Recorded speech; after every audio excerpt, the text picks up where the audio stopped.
નમસ્કાર વિદ્યાર્થી મિત્રો, ગયા લેક્ચરમાં આપણે ચર્ચા કરી હતી સંસાધનના પ્રકાર, સંસાધનનું આયોજન અને એના સંરક્ષણના ઉપાય.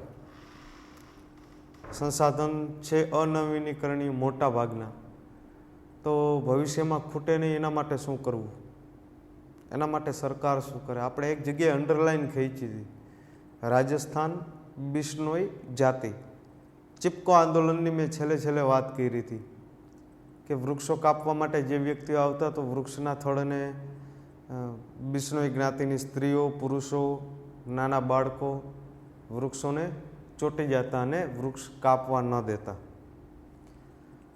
તો આ સંસાધનના સંરક્ષણની વાત થઈ, પ્રાણી સંરક્ષણ, જૈવિક સંરક્ષણ. આગળ ચર્ચા કરીએ પછી પ્રદૂષણની ચર્ચા કરી હતી. ખેતીમાં ઉત્પાદન વધે તો આજથી 100 વર્ષ પહેલાં ઘઉં પાકતા ને અત્યારે ઘઉં પાકે,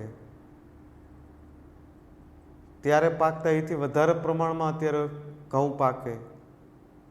પણ પૌષ્ટિકતાની દ્રષ્ટિએ જોઈએ તો અત્યારના ઘઉં અને આજથી 100 વર્ષ પહેલાંના ઘઉં, એમાં જે ડિફરન્સ દેખાય છે એ પ્રદૂષણના કારણે.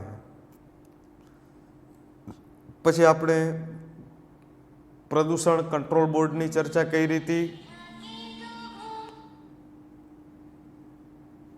કે પ્રદૂષણને નુકસાન ન થાય એના માટેની તૈયારીઓ રાખવી. સરકાર એના માટે અસરકારક પગલાં લે, ખાનગી સંસ્થાઓ એમાં જોડાયેલી હોય. આગળ પેજ 44 ઉપર છેલ્લા પેરેગ્રાફની અંદર ચર્ચા કરવામાં આવી ખેતી પ્રવૃત્તિથી માંડીને ખનન પ્રવૃત્તિ સુધીની બધી જ આર્થિક પ્રવૃત્તિ ભૂમિ આધારિત છે. જો ઉત્પાદનના 4 સાધનો, ફરીથી આપણે કહીએ કે પાઠ નંબર 15 જોજો, એમાં આપણે અગાઉ જોઈ ગયા હતા 4 મૂળભૂત સાધન ઉત્પાદન કરવા માટે. જમીન, મૂડી, શ્રમ, નિયોજક. 2 સજીવ છે, 2 નિર્જીવ. તો એમાં દર વખતે જમીન જ કેમ પહેલા આવે?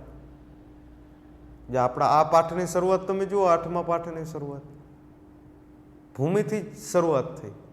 કારણ કે ભૂમિ પ્રકૃતિ મોટામાં મોટું કુદરતી સંસાધન, અને માનવી પોતાના જન્મથી લઈને મૃત્યુ સુધીની દરેક ક્રિયાઓ, દરેક પ્રવૃત્તિ જમીન ઉપર રહીને કરે. એટલે જમીન પ્રારંભિક મૂળભૂત આવશ્યક તત્વ છે. એટલે દરેક વસ્તુની શરૂઆતમાં જો સંસાધનની વાત કરવામાં આવે તો શરૂઆત થશે જમીનથી. જમીન વગર કોઈ આર્થિક પ્રવૃત્તિ શક્ય નથી, માનવ જીવન શક્ય નથી, માનવ પ્રવૃત્તિ શક્ય નથી. હવે જળ, સ્થળ, વાયુ, વનસ્પતિ, પ્રાણીઓ, ખુદ માનવ પણ ભૂમિ ઉપરના તત્વ છે, જેને સંયુક્ત રીતે ભૂ આવરણ કહી શકાય. આવરણ પણ આપણે વિજ્ઞાનમાં ભણી શકાય, જલાવરણ, વાતાવરણ, ભૂ આવરણ. બરાબર. માનવીની બધી જ પ્રવૃત્તિઓ પૃથ્વી ઉપરની ભૂ આવરણીય પરિસ્થિતિમાં રહીને જ થાય. ભૂ આવરણીય પરિસ્થિતિને ભૌગોલિક અથવા કુદરતી પરિસ્થિતિ તરીકે ઓળખાવી શકાય. જે જમીન ઉપર ઘટનાઓ બને છે, જે ચેન્જીસ આવે, પરિવર્તનો આવે, બધું થશે ભૂ આવરણની અંદર. જમીનની વ્યાખ્યા તો બહુ મોટી કીધી 15મા પાઠમાં. જમીન પોતે જમીન, જમીનની ઉપર જે છે એ પણ જમીન, જમીનનું ઉત્ખનન કરતા જે વસ્તુ જમીનના ભૂગર્ભ પેટાળમાંથી નીકળે એ પણ જમીન. હવે આ આર્થિક પ્રવૃત્તિના પાયારૂપ ભૂમિ પરિબળ સૌથી વિશેષ મહત્વ ધરાવે. એ એક બાબત ખાસ યાદ રાખીએ કે પ્રવૃત્તિઓનું સંચાલન કરનાર માનવ પરિબળ ઉત્પાદક પણ હોઈ શકે અને સાથે સાથે ઉપભોક્તા પણ હોઈ શકે. 2 સરસ શબ્દ આપ્યા, આ 2 શબ્દની નીચે અંડરલાઈન મારજો. એક છે ઉત્પાદક, પહેલો જ શબ્દ મૂક્યો હે ઉત્પાદક, અને બીજું આપ્યું હે ઉપભોક્તા.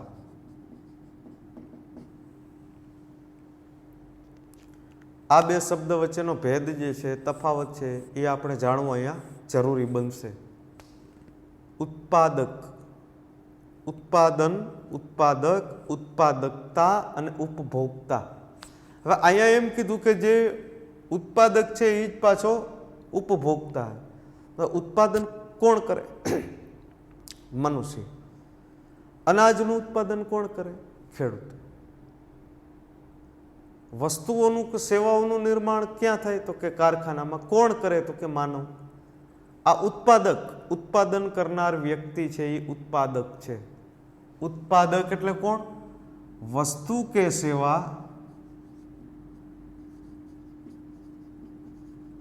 ઉત્પાદન કરનાર. ખાલી વ્યાખ્યા જોઈ લો, તફાવત તમને એનો જે ભેદ છે બે વચ્ચે આરામથી સમજાઈ જશે. વસ્તુ કે સેવાનું ઉત્પાદન કરનાર ઉત્પાદક છે. હવે વસ્તુ કે સેવાનું ઉપયોગ કરનાર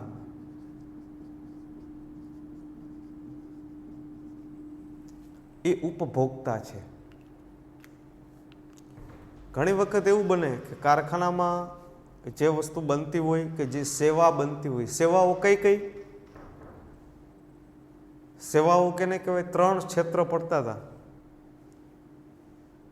બરાબર? એક કૃષિ ક્ષેત્ર, બીજું માધ્યમિક ક્ષેત્ર એટલે કે ઉદ્યોગ ક્ષેત્ર, અને ત્રીજું સેવા ક્ષેત્ર. તો બેંક, વીમો, વખાર, શિક્ષણ, આડત, કમિશન, દલાલી, વીજળી, આ બધું શેમાં સમાવેશ થશે?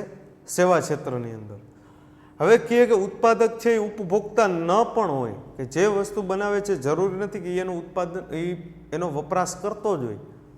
હવે અંતિમ ઉપભોક્તા કોણ હોય? અંતિમ ઉપભોક્તા હંમેશના માટે ગ્રાહક જ હોય. અંતિમ ઉપભોક્તા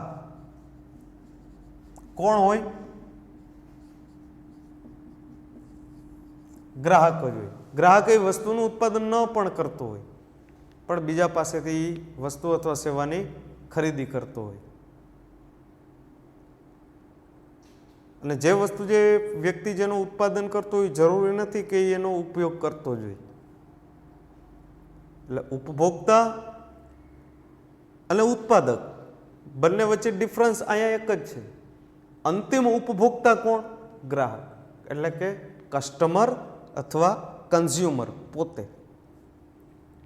જેમ કે આ પાઠ્યપુસ્તક બનાવનાર પાઠ્યપુસ્તક મંડળ અથવા ખાનગી પ્રકાશકો, એ પોતે પોતાની બુક વાંચવા માટે ઉત્પાદન નથી કરતા, વેચવા માટે કરે. પોતે પોતાની બુક વાંચવા માટે ઉત્પાદન નથી કરતા, વેચવા માટે કરે.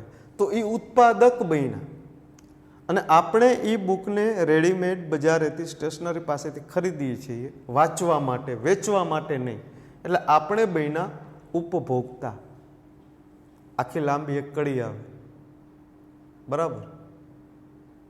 એટલે અહીંયા એમ કીધું કે માનવ પોતે પ્રકૃતિના ઘટકોનું મિશ્રણ કરીને એની ઉપયોગિતામાં, એના સ્વરૂપમાં, એના ગુણધર્મમાં પરિવર્તન કરી અને ઉત્પાદન કરે.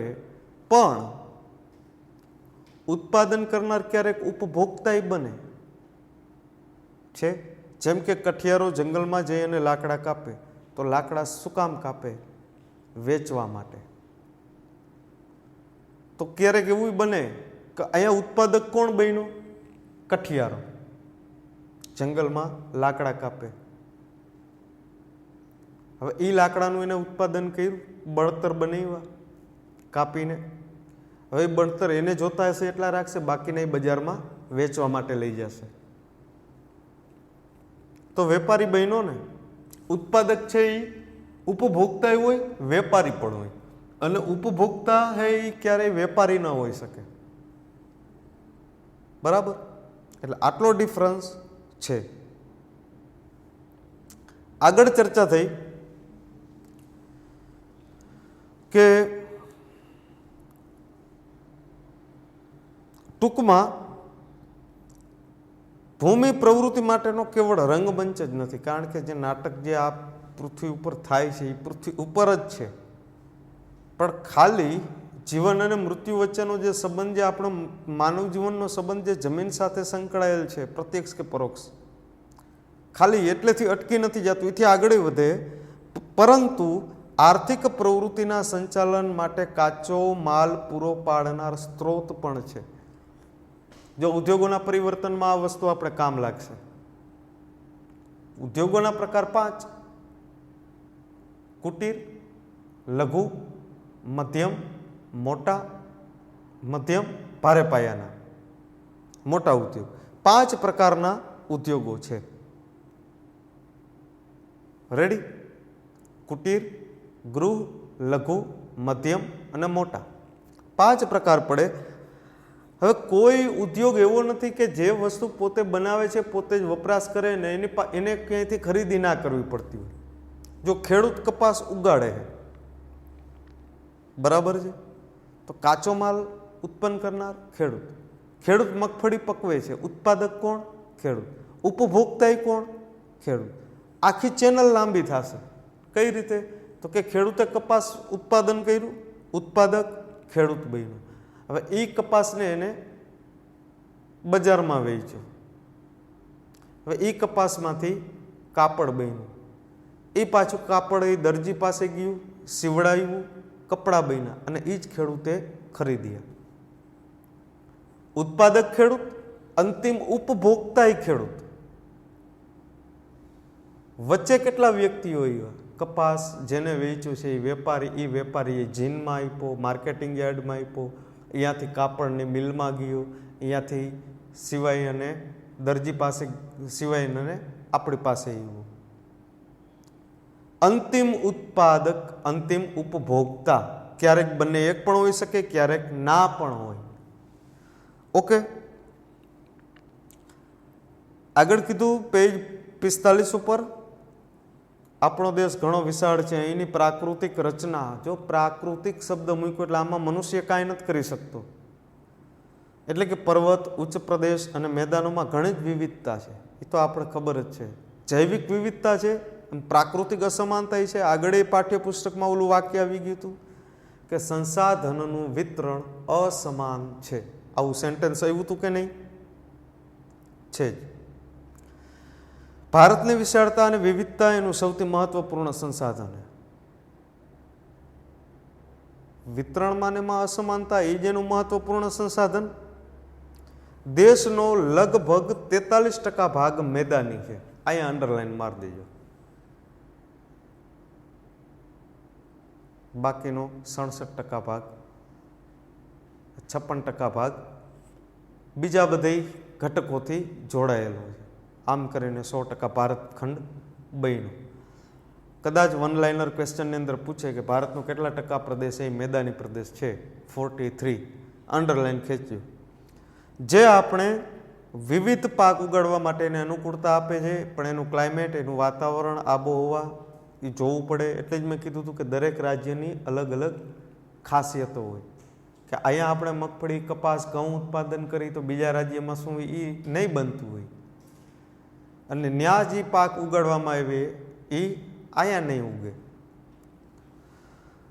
હવે દેશનો લગભગ 30% ભાગ પર્વતીય વિસ્તારથી રોકાયેલો છે. અહીંયા અંડરલાઈન ખેંચજો. હવે આ જે 3 પોઈન્ટ આપ્યા હશે ને જે આંકડાકીય માહિતી પાઠ્યપુસ્તકમાં, એ 3નો સરવાળો કરજો. જો 100% પરફેક્ટ થતો હશે તો સમજવાનું કે અહીંયા જે વિશ્લેષણ આપવામાં આવ્યું છે પાઠ્યપુસ્તકમાં એ સાચું છે. આમ મેદાની પ્રદેશ કેટલા ટકા કીધો? મેદાની પ્રદેશ 43%, 43, કે જેના ઉપર આપણે ખેતી કરી શકીએ. હવે પર્વતીય પ્રદેશની વાત કર્યું. પર્વતીય પ્રદેશ કેટલો આપ્યો? 30%. ચાલો 2 થઈ, હજી એક ઘટક બાકી રહેશે. હવે કે પર્વત કુદરતી સંસાધનના રૂપે વન અને પારિસ્થિતિકી માટે જાણીતા બન્યા. શબ્દ એક આપ્યો છે પારિસ્થિતિકી, એટલે કે વન, અરણ્ય કે જંગલને ઉગવા માટે પર્વતો જોઈ. બરાબર. જેમ શરીરના સૌથી ઊંચા ભાગ ઉપર વાળ ઉગે છે એ રીતે પર્વત એ શરીરનું મસ્તક છે, પૃથ્વીનું મસ્તક છે અને વૃક્ષો એના વાળ છે. આ જ શબ્દ કહીએ પારિસ્થિતિકી. શબ્દ નવીન લાગે કારણ કે પરિસ્થિતિ ઉપરથી આ શબ્દ બનાવવામાં આવ્યો. હવે કે કુલ ક્ષેત્રફળના લગભગ 27% ભાગ ઉપર ઉચ્ચ પ્રદેશો વ્યાપ્ત છે, એટલે કે પર્વતીય, જેને આપણે હિલ સ્ટેશનો કહીએ. દખણનો ઉચ્ચ પ્રદેશ, માળવાનો ઉચ્ચ પ્રદેશ, આવું આપણે 9માં ભણી ચૂક્યા. ઉચ્ચ પ્રદેશ એમ કે કુલ ક્ષેત્રફળના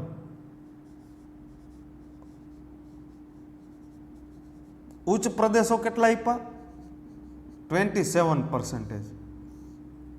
હવે આગળ કાંઈ વધશે નહીં. મેદાની પ્રદેશ 47%, પર્વતીય પ્રદેશ 30%, ઉચ્ચ પ્રદેશ 27%. ઓકે, હવે ત્રણેયનો ટોટલ મારો 7 0 3 એટલે 10 0 વધી 1 5 6 7 8 9 10, એટલે આ થયું ભારતનું ટોટલ ક્ષેત્રફળ, કુલ ક્ષેત્રફળ.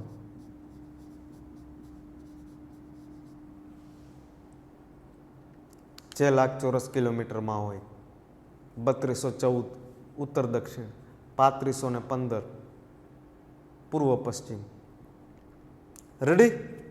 આ છે ટોટલ ભારત ભૂમિનું 3 ઘટકોની અંદર વર્ગીકરણ. હવે એક નાનો પ્રશ્ન એ થાય કે આ બે વચ્ચે ડિફરન્સ શું? પર્વતીય પ્રદેશ 30% આપ્યા, ઉચ્ચ પ્રદેશ 27 આપ્યા. હવે ઉચ્ચ પ્રદેશને પર્વતીય ના કહી શકાય? આ બેમાં થોડોક ફેર કે પર્વતીય પ્રદેશ નિર્જન પણ હોઈ શકે, ઉચ્ચ પ્રદેશ ઉપર શહેરો પણ હોઈ શકે, જે જમીન સપાટીથી ઘણા બધા ઊંચે હોય છે. રેડી? 3 જમીનના કુલ ક્ષેત્રફળના પ્રકાર પડ્યા. 43 30 27 ટોટલ થયો 100%. મતલબ કે પાઠ્યપુસ્તકમાં જે આ ડિવિઝન આપવામાં આવેલા છે એ પરફેક્ટ છે. આગળ જોઈએ. આ ઉચ્ચ પ્રદેશ ખનિજ સંસાધન, જંગલ અને કૃષિ યોગ્ય ભૂમિથી સમૃદ્ધ છે. જો ઉચ્ચ પ્રદેશની વાત કરી, કેટલા ટકા વર્ગીકરણમાં હતા? 27. એટલે જ મેં કીધું હતું કે પર્વત અને ઉચ્ચ પ્રદેશ આ બે વચ્ચેનો તફાવત સમજો. પર્વત ઉપર ખેતી કરવી અસંભવ, પણ ઉચ્ચ પ્રદેશ ઉપર થાય. ઘણા ઉચ્ચ શબ્દને સમજીને એવું માને કે તો પર્વતીય વિસ્તારો. હા, હવે પર્વત અને ઉચ્ચ પ્રદેશમાં નદી ખીણો પણ જોવા મળે. આ નદીઓ માનવ વસવાટ માટે અનુકૂળ પરિસ્થિતિઓ સર્જે છે. મેં અગાઉના પણ લેક્ચરમાં કીધું હતું, જ્યારે ઇતિહાસનો પહેલો પાઠ હાલતો હતો ત્યારે, કે કોઈ પણ શહેર એવું ના હોય, કોઈ પણ ગામ એવું ના હોય, કે મહાનગર કોઈ એવું ના હોય કે એની આજુબાજુમાં નદી ના હોય. કારણ કે નદી વગર માનવ જીવનની કલ્પના અશક્ય છે. ત્યારબાદ આપ્યું છે ભૂમિ. ચર્ચા કરી એટલે કદાચ ટૂંક નોંધ સ્વરૂપે ભૂમિ પૂછાઈ શકે. ભારતની આબોહવા મોસમી છે. જરૂર પડે તો અહીંયા અંડરલાઈન ખેંચ નાખજો. મોસમી કોને કહેવાય? સિઝનલ. ઋતુ બદલે મોસમ ચેન્જ થાય. શિયાળો, ઉનાળો, ચોમાસું. 12 માસ શિયાળો નથી, 12 માસ ઉનાળો નથી, કે 12 માસ વરસાદ નથી. રેડી? પણ સંસાધનની અસમાન વિતરણની અંદર એવું પૂછાઈ શકે. રાજસ્થાનના રણ પ્રદેશમાં ક્યાંય વરસાદ નથી, અને અસમના મેઘાલય અને મેઘાલયના ગામ મૌનીસરમની અંદર દરરોજ વરસાદ પડે. આ ફેર પડ્યો કે નહીં? બરાબર. હવે આપણા દેશમાં કૃષિ પ્રવૃત્તિ માટે સાનુકૂળ સમયગાળો વર્ષ દરમિયાન જળવાઈ રહે તો જ ઉત્પાદન અને ઉત્પાદકતા વધતી હોય. રેડી? કારણ કે કૃષિ પાકો માટે 3 સિઝન આપણે પાડી: ખરીફ, રવિ અને જાયદ. એના ઉપર આપણે ચર્ચા કરી લઈ. ક્યાં ખરીફ પાક છે, ક્યાં રવિ પાક, જેનાથી આપણે ખબર પડે કે 3 ઋતુ એ કૃષિ ઉત્પાદન માટે મહત્વના છે. મોસમીમાં જે મોસમી વાળો ભૂમિની અંદર પોઈન્ટ આપ્યો છે, એની અંદર ખરીફ પાક, રવિ પાક અને જાયદ પાક. ખરીફ પાક કયો? તો કે ચોમાસું, એટલે કે ચોમાસા દરમિયાન વવાતા પાક, મગફળી, કપાસ. રવિ પાક ક્યાં? તો કે શિયાળા દરમિયાન વવાતા પાક છે. જાયદ પાક ક્યાં? તો કે ઉનાળા દરમિયાન વવાતા પાક છે. હવે કોઈ એવી વસ્તુ આપણા ધ્યાનમાં આવે, આમાંથી અપવાદ નીકળશે કે ઘણા પાક એવા હોય કે એ ખરીફય હોય, જાયદય હોય. જેમ કે તલ, ચોમાસું પણ છે, ઉનાળું પણ છે. મગફળી ચોમાસું પણ છે, ઉનાળામાં પણ આપણે વાવીએ છીએ. કોક રાજ્યમાં એ પાક જાયદ હોય તો કોક રાજ્યમાં એ ખરીફ પણ હોય, અથવા રવિ પાક પણ હોઈ શકે. રેડી? હવે કહીએ પરિણામે આપણી ભૂમિ કૃષિ અને વનસ્પતિની દ્રષ્ટિએ વધારે મૂલ્યવાન બની, કારણ કે મોસમ છે એ બેલેન્સમાં છે. 3 ઋતુનો સમયગાળો સમાન છે. 4 મહિના, ચોમાસું 4 મહિના, ઉનાળો 4 મહિના અને શિયાળો 4 મહિના. લાંબો સમયગાળો વિવિધ પાકના ઉત્પાદન માટે અનુકૂળ પરિસ્થિતિ સર્જે. આપણા દેશમાં વર્ષા ઋતુનું વિશેષ મહત્વ છે, કારણ કે દરેક ઋતુઓ 3 ઋતુઓની રાણી વર્ષા ઋતુ છે. કારણ કે એના આધારે જ આ બે પાક છે એનો આધાર ખરીફ પાક ઉપર છે. જો ખરીફ સિઝન સરસ મજાની હોય તો આ બંને પાક તમે લઈ શકો. જો ચોમાસામાં વરસાદ જ ન પડે તો શિયાળુ કે ઉનાળુ પાક આપણે લઈ શકવાના નથી, પાણીના અભાવના કારણે. રેડી? હવે વર્ષા ઋતુમાં જળ પ્રાપ્યતા વધારે રહે, જ્યારે ઉનાળામાં અછત હોય તો સમજી શકાય એવી બાબત છે. હવે વરસાદનું પ્રમાણે દરેક રાજ્યમાં વધતા ઓછા પ્રમાણમાં હોય. સાઉથની અંદર સૌથી વધારે વરસાદ છે, તો જેમ જેમ આપણે ઉત્તરની સાઈડ હાઈલા જાય, રાજસ્થાન, પંજાબ, ગુજરાતમાં અમુક ભાગ, કચ્છ, તો અહીંયા વરસાદની પ્રાપ્યતા સૌથી ઓછું છે. જ્યારે ઈશાન ખૂણાના 7 રાજ્ય, જેને આપણે 7 સિસ્ટર કહી, અહીંયા વરસાદનું પ્રમાણ અવિરત છે, સતત વરસાદ છે. અસમ, મેઘાલય, બરાબર, અરુણાચલ પ્રદેશ, ત્રિપુરા. હવે એમ કે વરસાદના અસમાન વિતરણને લીધે ખેતી અને સિંચાઈની જરૂર ઊભી થાય. પંજાબ, હરિયાણા, યુપીના ઘણા વિસ્તારમાં સિંચાઈ થાય, તેથી આ રાજ્યમાં ખેત ઉત્પાદનમાં વૃદ્ધિ જોવા મળી. જ્યારે ચોમાસું વરસાદનું પ્રમાણ ડાઉન હોય ત્યારે સિંચાઈ માટે એક ઓપ્શન ખુલ્લો રહીએ. કયો? કેનાલથી સિંચાઈ આપવી, ડેમ અને ચેકડેમની મદદથી. હવે છોડ, વૃક્ષો અને પાકની વૃદ્ધિ છેવટે તો જમીનની ફળદ્રુપતા ઉપર જ આધાર રાખે. અહીંયાથી પાઠ ટન મારશે. જો ભૂમિનો પોઈન્ટ એવો, એમાં કીધું કે જમીન. ભૂમિ અને જમીન બેમાં શું ફેર, એની ચર્ચા આગળ કરીશું. ક્યાં સુધીના આવરણને જમીન કહીશું, ક્યાં સુધીથી ભૂમિ લાગુ પડશે. રેડી? ત્યારબાદ કીધું જમીનનું મૂલ્ય અને એની ફળદ્રુપતા કે ઉત્પાદકતાથી આંકવામાં આવે. આ જમીન શું છે એવો પાઠ્યપુસ્તક આપણે પ્રશ્ન પૂછે